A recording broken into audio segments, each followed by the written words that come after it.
আমার বয়স 109। এই ভারত স্বাধীন করছি আমি, এই ব্রিটিশ পুলিশে আমার এই হাত পুড়ে গেছে। নেতাজি সুভাষচন্দ্রের সাথে 6 বার মিটিং। আমি সুভাষ বসুকে নিয়ে 6 বার মিটিং করছি।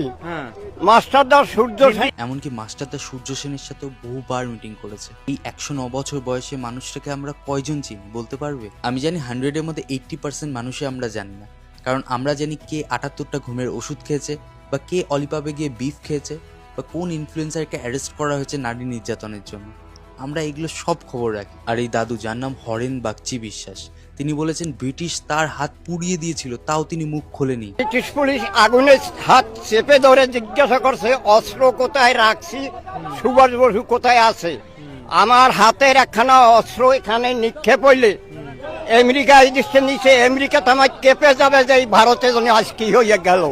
নেতাজি সুভাষচন্দ্র বসু মাস্টারদা সূর্য সেনের সাথে কাজ করেছেন। আমাদের ইতিহাসের বইতে হয়তো ওনার নাম নেই, কিন্তু ওনার ত্যাগ আমাদের স্বাধীনতা দিয়েছে। আর আমরা ইনফ্লুয়েন্সার বলি কাদের? যারা অর্ধনগ্ন হয়ে ভিডিও বানাচ্ছে ভিউজের জন্য, বা যারা গালাগালি দিয়ে ভিডিও বানায় শুধুমাত্র ভিউজের জন্য। একবার ভেবে দেখুন তো, তারা আমাদের জেনারেশনকে কি শিক্ষা দিচ্ছে? ক্যামেরা তুলে ভিডিও বানানো মানেই কি সে ইনফ্লুয়েন্সার হয়ে গেল? কি ইনফ্লুয়েন্স করছে আপনাকে একটু বলুন তো।